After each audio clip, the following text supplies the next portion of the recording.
கணித்திற்குரியவர்களே, பெரியவர்களே, அல்லாஹ்வின் நல்லடியார்களே, இன்ஷா அல்லாஹ் இன்று ஹதீஸின் உண்மை, ஹதீஸ் அல்லாஹ்வுடைய தூதர் ஸல்லல்லாஹு அலைஹி வஸல்லம் அவர்களுடைய ஹதீஸ், அதனுடைய உண்மை என்ன, இதனுடைய தலைப்பு இன்றைய காலகட்டத்தில்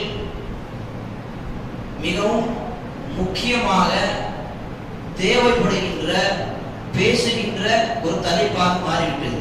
ஏனென்று சொன்னால், ஒரு 21 நூற்றாண்டில் அல்லது 20வது நூற்றாண்டிலே இந்த ஹதீஸை மறுக்கக்கூடியவர்கள், சில குழப்பவாதிகள், சில ஹவாரிஜிகள் அல்லது சில 19 கூட்டம் என்று சொல்லக்கூடியவர்கள் அல்லது அஹ்லுல் குர்ஆன் தன்னை சொல்லக்கூடியவர்கள், குர்ஆன் மட்டும் போதும், ஹதீஸ் எங்களுக்கு தேவையில்லை என்று சொல்லக்கூடியவர்கள் நாளுக்கு நாள் அதிகமாகிவிட்டுதான் இருக்கிறது. அப்ப சிலர் அந்த ஹதீஸ்களுக்கு போதுமானது, அந்த ஹதீஸ்களுக்கு தேவையில்லை, குர்ஆன் போதுமானது, அதுக்கு குர்ஆனை சாட்சி சொல்கிறது. வதஃப்ஸீலன் லிகுல்லி ஷை, சூரத்துல் யூசுப் 12வது அத்தியாயம் கடைசி வசனம் 111வது வசனம் அல்லாஹ் சொல்லுகிறான் இந்த குர்ஆனை பற்றி, வதஃப்ஸீலன் லிகுல்லி ஷை, இந்த குர்ஆன் ஒவ்வொன்றுக்கும் விளக்கத்தை சொல்லுகின்றது, வஹுதன் நேர்வழி காட்டுகிறது, வரஹ்மத்தன் அருளாகவும் இருக்கிறது, முஇதத்துன் இன்னும் பல இடங்களில் அல்லாஹ் சுப்ஹானஹு வ தஆலா இந்த குர்ஆனுக்கு பல பெயர்கள், முஇதா ஒரு அறிவுரை, ஸிக்ர் ஒரு நினைவு, இதெல்லாம் அல்லாஹ் சுப்ஹானஹு வ தஆலா இந்த குர்ஆனை பற்றி பல பெயர்களை சொல்லி இருக்கிறார். அப்ப இந்த ஒரு வசனத்தை ஆதாரத்துடன் வைத்து குர்ஆன் போதுமானது, இதுவே எங்களுக்கு விளக்கம், இதுவே எங்களுக்கு மார்க்கம், இதுதான் எங்களுடைய இஸ்லாம் என்று சொல்லிக்கொண்டு பல குழப்பவாதிகள் எல்லாம் பாதுகாக்க வேண்டும் ஒரு கூட்டம் இப்படியும் இந்த உலகத்தில் வாழ்ந்து கொண்டிருக்கிறது. அப்ப இந்த இஸ்லாத்தில் ஹதீஸை மறுக்கக்கூடியவர்கள், இவர்களை பற்றி அல்லாஹ்வுடைய தூதர் ஸல்லல்லாஹு அலைஹி வஸல்லம் என்ன சொல்லியிருக்கிறார்கள் என்று கண்டிப்பாக பார்க்க வேண்டும். அதற்கு முன்பாக இந்த ஹதீஸுடைய அர்த்தம், விளக்கம் ஒவ்வொரு முஸ்லிமும் கட்டாயமாக புரிந்து கொள்ள வேண்டும். என்று சொன்னால், நம்முடைய தாய்மொழி தமிழிலும் சரி, வேறு மொழிகளிலும் சரி, ஒரு முறையில் ஒரு வார்த்தைக்கு பல அர்த்தங்கள் இருக்கும், ஒரு வார்த்தைக்கு பல அர்த்தங்கள் இருக்கும். அப்ப அதே போன்றுதான் அரபி மொழியிலும் சரி. ஆனால் அரபி மொழிக்கு அதிலிருந்து இருக்கக்கூடிய சிறப்பு என்னவென்றால், அந்த ஒரு வார்த்தைக்கு பல அர்த்தங்கள், எவ்வளவு அர்த்தங்கள் இருக்கும், கிட்டத்தட்ட 400-500 அர்த்தங்கள் இருக்கும். ஒரு வார்த்தையிலிருந்து 100க்கு மேற்பட்ட அர்த்தங்கள் அந்த ஒரு வார்த்தையில் உள்ளடங்கும். அதனால்தான் அல்லாஹ் சுப்ஹானஹு வ தஆலா இந்த குர்ஆனை அரபி மொழி தேர்ந்தெடுத்திருக்கிறார். சூரத்துல் ரஅத், சூரத்துல் இப்ராஹிம், சூரத்துல் யூசுப், சூரத்துல் ஹூத், இந்த மாதிரி வசனங்கள் ஆரம்ப வசனத்தில் அல்லாஹ் கூறுகின்றான், கிதாபுன் உன்ஸிலத் உஹ்கிமத் ஆயாத்து, இது வேதம், உஹ்கிமத் அல்லாஹ்வுடைய தூதர் மீது எப்படி வஹி இறக்கப்பட்டது. இன்னொரு வசனத்தில் பார்க்கும்போது அல்லாஹ் சுப்ஹானஹு வ தஆலா சொல்லுகின்றான், இன்னா நஹ்னு, நாங்கள் இந்த குர்ஆனை இறக்கினோம், அன்ஸல்னா, இந்த குர்ஆனை நாங்கள் இறக்கினோம், அரபியன், அரபி மொழி, லஅல்லகும் தஅகிலூன், நீங்கள் அனைவரும் இலகுவாக புரிந்து கொள்ள வேண்டும், அதற்காக தான் இந்த குர்ஆன் அரபி மொழியில் இறங்கியது என்று அதனுடைய காரணம் அல்லாஹ் சொல்லுகின்றார். அப்ப அந்த அரபி மொழி, அந்த ஹதீஸுக்கு என்னென்ன அர்த்தங்கள் குர்ஆன் சொல்லுகிறது, குர்ஆன் இல்லாமல் இருக்கக்கூடிய இடங்களில் விட்டிருங்க. இப்ப இருக்கக்கூடிய குர்ஆன் அந்த ஹதீஸுக்கு அர்த்தம் என்ன? முதல் அர்த்தம், குர்ஆன் அந்த ஹதீஸுக்கு சம்பவம் என்ற அர்த்தம் சொல்லுகிறது. ஜுமாவுடைய தினத்தில், ஜுமாவுடைய தொழுகையில் இரண்டாவது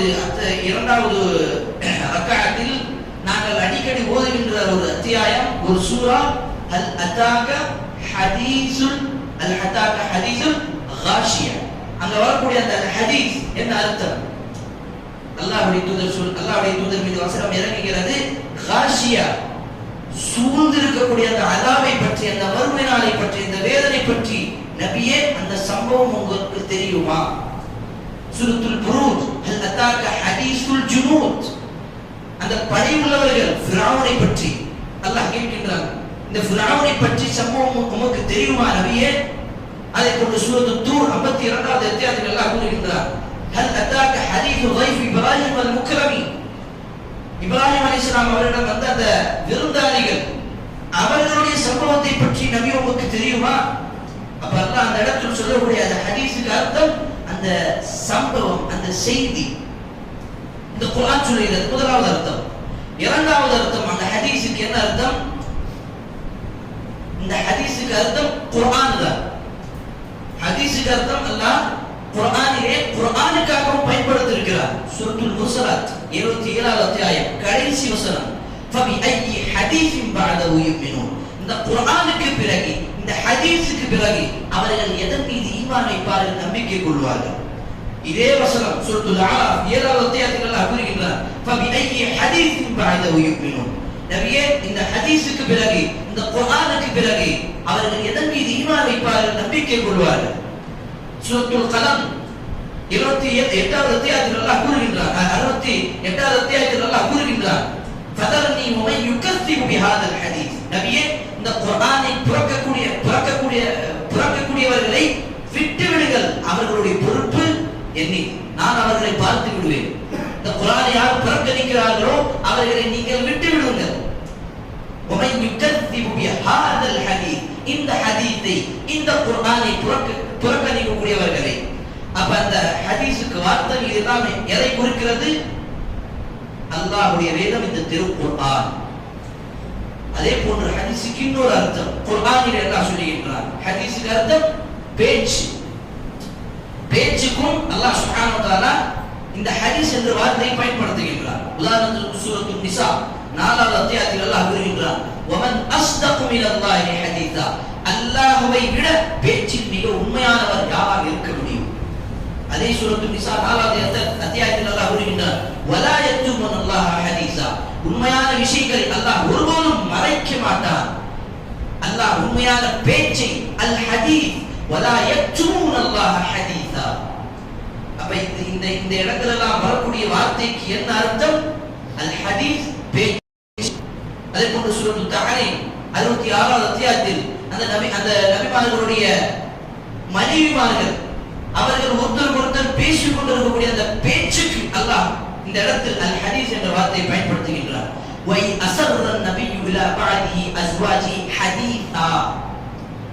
அப்ப இதெல்லாம் எதை குறிக்கிறது? இந்த அர்த்தங்கள், இந்த ஹதீஸுக்கு அர்த்தம் இந்த இடத்தில் என்ன அர்த்தங்கள் சொல்கிறது? பேச்சு. ஆனால் இஸ்லாத்தில் பொறுத்தவரை ஹதீஸ் என்று சொன்னால் என்ன? இதெல்லாம் வேறு வேறு அர்த்தங்கள்ல பயன்படுத்தப்படும். ஆனால் ஹதீஸ் உண்மையான அர்த்தம் எதை கொடுக்கும் என்று சொன்னால், மா யஸ்துரு கவுலுன் நபி வ ஃபிஅலுன் நபி வ தக்ரீருன் நபி. அல்லாஹ்வுடைய தூதர் முஹம்மது நபி ஸல்லல்லாஹு அலைஹி வஸல்லம் அவர்கள் சொன்னதாக, அவர்கள் செய்ததாக, அவர்கள் ஒரு விஷயத்தை அங்கீகரிப்பதாக. இந்த மூன்று விஷயங்கள், அல்லாஹ்வுடைய தூதருடைய சொல், அவர்கள் செயல், அவர்கள் ஒரு சஹாபாக்களை பார்த்து அந்த காரியத்தை தடுக்காமல் அந்த சஹாபியிடம் வரக்கூடிய அந்த அங்கீகாரம், அல்லாஹ்வுடைய தூதர் அந்த அங்கீகாரம் கொடுத்திருப்பாங்க, அதை தடுக்காமல் இருந்திருப்பாங்க. அதுதான் அல் ஹதீஸ். இப்போ உதாரணத்திற்கு அல்லாஹ்வுடைய தூதர் ஸல்லல்லாஹு அலைஹி வஸல்லம் என்ன சொன்னார்கள்? சுன்னத்தான தொழுகை, அஃதலு ஸலாத்தில் மர்இ ஃபீ பைத்தி இல்லா மக்தூபா. சுன்னத்தான தொழுகை வீட்டிலே தொழுவதுதான் சிறந்தது. ஃபர்தான தொழுகைக்கு பிறகு தொழுகையிலே சிறந்தது வீட்டிலே ஒரு மனிதன் தொழுது கொள்வதுதான். ஆனால் சில சஹாபாக்கள் வீட்டில் போய் தொழுவாங்க, சில சஹாபாக்கள் பள்ளிவாசலில் தொழுவாங்க. அல்லாஹ்வுடைய தூதர் அந்த நேரத்தில் அந்த சஹாபாக்களை தடுக்கவும் இல்லை. அதுதான் அல் ஹதீஸ். அல்லாஹ்வுடைய தூதர் அந்த நேரத்தில் அதே அங்கீகாரம் கொடுத்திருக்காங்க. அப்ப பள்ளிவாசலில் தொழுவலாம், வீட்டிலும் தொழுவலாம். ஆனால் சிறந்தது வீட்டிலே போய் சுன்னத்தான தொழுகை தொழுவது. அப்ப இந்த மாதிரி தான் அந்த ஹதீஸுக்கு அர்த்தம் இந்த இஸ்லாத்தில் இருக்கிறது. உண்மையான சொல்லுங்கள் சகோதரர்களே, பெரியவர்களே, இதற்கு முன்பாக இந்த ஹதீஸுக்கு அர்த்தம் நமக்கு தெரியுமா? அல்லாஹ் மன்னிக்க வேண்டும், அல்லாஹ் பாதுகாக்க வேண்டும். எவ்வளவு குர்ஆன் ஹதீஸ் என்று பேச்சு நம்மளுடைய நாவில் வந்து கொண்டிருக்கும், ஆனால் ஒரு முறை கூட அந்த ஹதீஸுடைய உண்மையான விளக்கமும் அர்த்தமும் நமக்கு தெரியாமல் இருக்கிறது.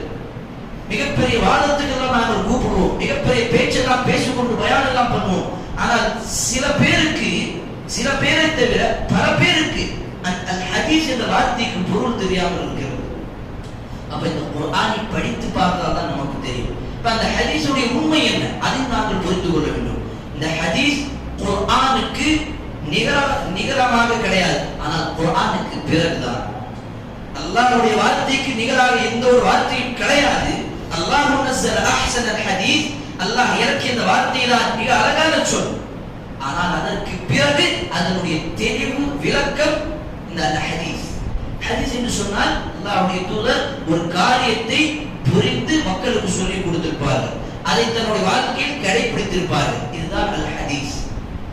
அல்லாஹ்வுடைய தூதர் ஸல்லல்லாஹு அலைஹி வஸல்லம் தன்னுடைய சஹாபாக்களுக்கு ஹதீஸ்களை பற்றி நிறைய விஷயங்களை கற்றுக் கொடுத்திருக்கிறார்கள். இதை யாராலும் மறுக்க முடியாது. குர்ஆன் என்று போதும் என்று சொல்லக்கூடியவர்கள் பல விஷயங்களில் குர்ஆனுக்கு வெளியில தான் அவர்கள் ஆதாரத்தை எடுத்துக் கொண்டிருக்கிறார்கள். சிறிய உதாரணம், பெரிய உதாரணம், நிறைய உதாரணங்கள் இருக்கிறது. ஒரே ஒரு உதாரணம், அல்லாஹ் சுப்ஹானஹு வ தஆலா தொழுகையை நிலைநாட்ட சொல்லுகிறார். வஅகீமுஸ் ஸலாத், தொழுகையை நிலைநாட்டுங்கள். வர்கஉ, ருக்கு செய்யுங்கள். வஸ்ஜுது, சஜ்தா செய்யுங்கள். இவ்வளவுதான் வார்த்தை தொழுகை சம்பந்தமாக வந்திருக்கும். ஆனால் அந்த தொழுகை எப்படி தொழ வேண்டும், எந்த நேரத்தில் தொழ வேண்டும், என்ன துஆவை படிக்க வேண்டும், என்ன சூராவை படிக்க வேண்டும், அதிலே தவறு வந்தால் என்ன செய்ய வேண்டும், இதெல்லாம் நமக்கு இங்கே கிடைக்கும் அல் ஹதீஸ். அதற்காக அல்லாஹ் சுப்ஹானஹு வ தஆலா பல இடங்களில் சூரத்து தௌபா 3வது அத்தியாயம், சூரத்து ஆலி இம்ரான் 3வது அத்தியாயம், சூரத்து நிசா 4வது அத்தியாயம், சூரத்து பக்ரா 2வது அத்தியாயம், யா அய்யுஹல்லதீன ஆமனு, ஈமான் கொண்ட மக்களே, அஜீபுல்லாஹ், அல்லாஹ்வை பின்பற்றுங்கள், அவனை கடைபிடிங்கள், அவனோட பேச்சை கேட்டு நடங்கள். அஜீபுர் ரசூல், அவனுடைய தூதரை கடைபிடிங்கள். அப்ப அல்லாஹ் எந்த இடத்தில் தன்னை பின்பற்றுவதற்கு கட்டளையிடுகிறாரோ அடுத்த வார்த்தை அந்த தூதரை பின்பற்ற வேண்டும். இதுதான் ஒரு முஸ்லிமுடைய அடையாளம். எந்த ஒரு முஸ்லிமும் எனக்கு குர்ஆன் போதும் என்று சொல்ல மாட்டார். ஆனால் ஆச்சரியமான விஷயம் என்ன தெரியுமா, 1400 வருடங்களுக்கு முன்பாக அல்லாஹ்வுடைய தூதர் ஸல்லல்லாஹு அலைஹி வஸல்லம் எச்சரிக்கையாக ஒரு ஹதீஸிலே சொன்னார்கள், சில கூட்டங்கள் வரும், மறுமை நாள் நெருங்கும் பொழுது ஒரு கூட்டம் வரும், அவர்கள் சாய்ந்து கொண்டு எங்களுக்கு குர்ஆன் போதும், ஹதீஸ் தேவையில்லை என்று சொல்வார்கள். இன்றைய காலகட்டத்தில் அது உண்மையாக நாங்கள் தன்னுடைய கண்களால் பார்த்து கொண்டிருக்கிறோம் சகோதரர்களே. அந்த குர்ஆன் போதும் என்று சொல்லக்கூடியவர்கள் முழுமையாக குர்ஆனை விளங்காமல் இருக்கிறார்கள். ஆனால் அவர்கள் தனக்கு சொல்லக்கூடிய பெயர் என்ன, அஹ்லுல் குர்ஆன். அல்லாஹ் பாதுகாக்க வேண்டும். அஹ்லுல் குர்ஆன். அப்ப அஹ்லுல் குர்ஆன் யாராக இருக்க முடியும், குர்ஆன் முழுமையாக படித்து அதனை பின்பற்றக்கூடியவர்கள் தான். அப்ப குர்ஆன் சொல்கிறது, நபி அல்லாஹ்வுடைய தூதர் முஹம்மது நபி இவர் என்ன செய்கிறார், குர்ஆனை மட்டுமல்ல ஹதீஸையும் கற்றுக் கொடுக்கிறார். என்ன சூரத்துல் பக்ரா 2வது அத்தியாயம் 154வது வசனத்தில் அல்லாஹ் கூறுகின்றார், கமா அர்சல்னா ஃபீக்கும் ரசூலம் மின்கும், உங்களில் ஒரு தூதர் வருவார், உங்களில் ஒரு தூதர் வந்திருக்கிறார். அவர் என்ன செய்கிறார் தெரியுமா, யத்லு அலைஹிம் ஆயாத்திஹி, உங்களுக்கு மத்தியில் வயுஅல்லிமுஹுல் கிதாப, உங்களுக்கு கிதாபை கற்றுக் கொடுக்கிறார், வல் ஹிக்மத, கிதாபையும் கற்றுக் கொடுக்கிறார், அல் ஹிக்மத, ஹிக்மத்தையும் கற்றுக் கொடுக்கிறார். அப்ப இந்த கிதாபுக்கு என்ன அர்த்தம், அல் ஹிக்மத்துக்கு என்ன அர்த்தம்? எல்லா மார்க்க அறிஞர்களும் முஃபஸ்ஸிரீன்களும் உலமாக்களும் சொல்லக்கூடிய கருத்து, அதனுடைய விளக்கம் என்ன, அல் ஹதீஸிலே பார்க்கும் பொழுது அல் ஹிக்ம யானி அல் ஹதீஸ், குர்ஆனையும் கற்றுக் கொடுக்கிறார், குர்ஆனுடைய அர்த்தம் விளக்கம் அல் ஹதீஸையும் கற்றுக் கொடுக்கிறார். இப்ராஹிம் அலைஹிஸ்ஸலாம் தன்னுடைய சந்ததிகளை கேட்டு துஆவில் இதுவும் ஒன்று, ரப்பனா வபஅத் ஃபீஹிம் ரசூலம் மின்ஹும் யத்லு அலைஹிம் ஆயாத்திஹி வயுஸக்கீஹிம் வயுஅல்லிமுஹுல் கிதாப வல் ஹிக்மத. அந்த தூதர் எப்படிப்பட்டவராக இருக்க வேண்டும், குர்ஆனையும் ஹிக்மத்தையும் ஞானத்தையும் கற்றுக் கொடுப்பார். அந்த ஞானம் தான் என்ன, அல் ஹதீஸ். ரசூலுல்லாஹி ஸல்லல்லாஹு அலைஹி வஸல்லம் அவர்களுடைய பேச்சு. இது ரசூலுல்லாஹ் அவர்கள் மட்டும் சொல்லவில்லை, ரசூலுல்லாஹ்க்கு அல்லாஹ் கட்டளையிடுகிறார். சூரத்துல் கியாமா 75வது அத்தியாயம் படித்து பாருங்கள். முதலாவது ருக்குவில் அல்லாஹ் கூறுகின்றார், லா துஹர்ரிக் பிஹி லிசானக லிதஅஜல பிஹி. குர்ஆனை இறக்கும் பொழுது அல்லாஹ்வுடைய தூதர் பழக்கம் என்ன இருக்கும் தெரியுமா, உடனடியாக அப்படியே அந்த குர்ஆனை படித்துக் கொண்டிருப்பார்கள். ஏன், நான் மறந்து விடக் கூடாது. ஜிப்ரீல் அலைஹிஸ்ஸலாம் வசனங்களை கொண்டு வருவார், அந்த நேரத்திலே உடனடியாக படித்துக் கொண்டு அவசரமாக படிப்பார். அந்த நேரத்தில் அல்லாஹ்வுடைய தூதருக்கு ஒரு உபதேசம், லா துஹர்ரிக் பிஹி லிசானக லிதஅஜல பிஹி, அவசரமாக படிப்பதற்கு உங்களுடைய நாவை அதிகமாக அசைக்காதே நபியே.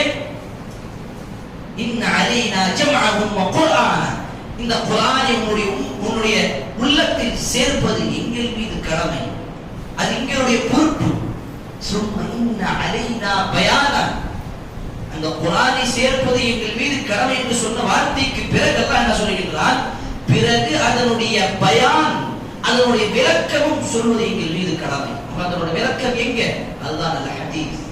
இந்த ஆதாரம் எல்லாம் நமக்கு என்ன சொல்கிறது சகோதரர்களே, பெரியவர்களே, தாய்மார்களே, குர்ஆன் ஒன்று இருக்கிறது என்று சொன்னால் அல் ஹதீஸ் இருக்கிறது.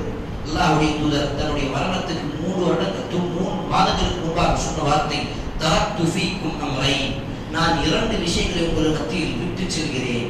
லன் ததில்லு, நீங்கள் ஒருபோதும் வழி தவற மாட்டீர்கள். தமஸ்ஸக்தும் பிஹிமா, நீங்கள் அதிலே கெட்டியாக பிடித்துக் கொண்டால், வலுவாக நீங்கள் அதை பிடித்துக் கொண்டால் நீங்கள் வழி தவற மாட்டீர்கள். எந்த ஒரு அடியான், எந்த ஒரு முஸ்லிம் இந்த 2 விஷயங்களை முழுமையாக கடைபிடிக்கிறானோ அவன் நேரான வழியில் இருக்கின்றான். அல்லாஹ்வுடைய தூதர் சொன்னார்கள், கிதாபுல்லாஹ், முதலாவது அல்லாஹ்வுடைய வேதம், இரண்டாவது சுன்னதி, என்னுடைய வழிமுறை, சுன்னா அல் ஹதீஸ். அல்லாஹ்வுடைய தூதர் இதை உற்சாகப்படுத்தி சொன்னார்கள். நத்தரல்லாஹு இம்ரான் சமிஅ மகாலதி, அல்லாஹ் அந்த மனிதன் மீது அருள் புரியட்டும்.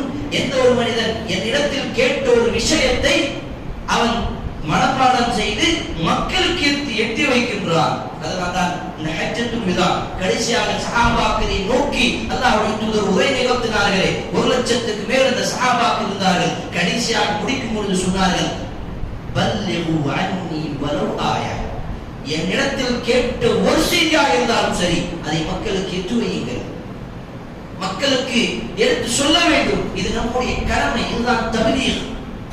பல்லிகு, அது மக்களுக்கு எடுத்து வைக்க வேண்டும். எதை எடுத்து வைக்க வேண்டும்? வெறும் குர்ஆனையா? அல் ஹதீஸையும் தான். அப்ப அன்புக்குரிய சகோதரர்களே, பெரியவர்களே, குர்ஆனை நாங்கள் எப்படி நம்புகின்றோமோ அதே போன்று இந்த ஹதீஸையும் நம்ப வேண்டும்.